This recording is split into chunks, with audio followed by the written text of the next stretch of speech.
எது வளர்ச்சிங்கிற? நான் வயிறு நிறைய பசியோடு இருக்கும்போது நீ விண்வெளிக்கு விண்கலம் ஏவுறத வளர்ச்சிங்கிற.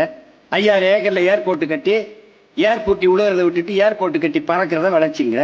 உனக்கு வளர்ச்சினா என்னன்னு தெரியுமா? வயிற்றில் நான் பசியோடு இருக்க, அதை பற்றி கவலைப்படாமல் அப்படின்னு நான் பேசிட்டு இருக்கிறேன். அப்போ ஒரு காணொளி, ஒரு தங்கை ஒரு 8 வயசு இருக்கும். அவள் ஒரு திருமண நிகழ்வு, ஏதோ ஒரு நிகழ்வு, அந்த நிகழ்வில் சாப்பிட்டுட்டு ஒரு பெரிய வட்டையில் எச்சி தட்டை போடுறாங்க. அந்த தட்டில் இருக்கிற மிச்சம் மீதி இந்த உணவை எடுத்து தின்னுட்டு முட்டிக்கால் போட்டு. அது வல்ல கொடுமை, அது வல்ல கொடுமை. அதுல பல கால்கள் இப்படி இப்படியுமா அந்த குழந்தை இப்படி சாப்பிட்டுக்கிட்டு இருக்கிறது, இந்த தட்டு எடுத்து சாப்பிடல, இந்த மிச்சத்தை இந்த எச்சியை சாப்பிட்றதை பார்த்து கொண்டே பல கால்கள் போய்கொண்டிருக்குது.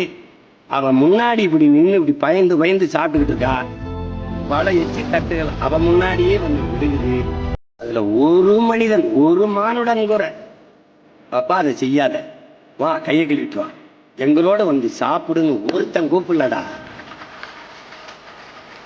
இந்த மனித பதர்களுக்கு இடையில நீ வாழ்ந்து கொண்டிருக்காங்கிறத கவனிச்சுடா. புரியுதா உனக்கு? எப்படிப்பட்ட சமூகத்தில் நீ இருக்காங்க பாத்துக்க.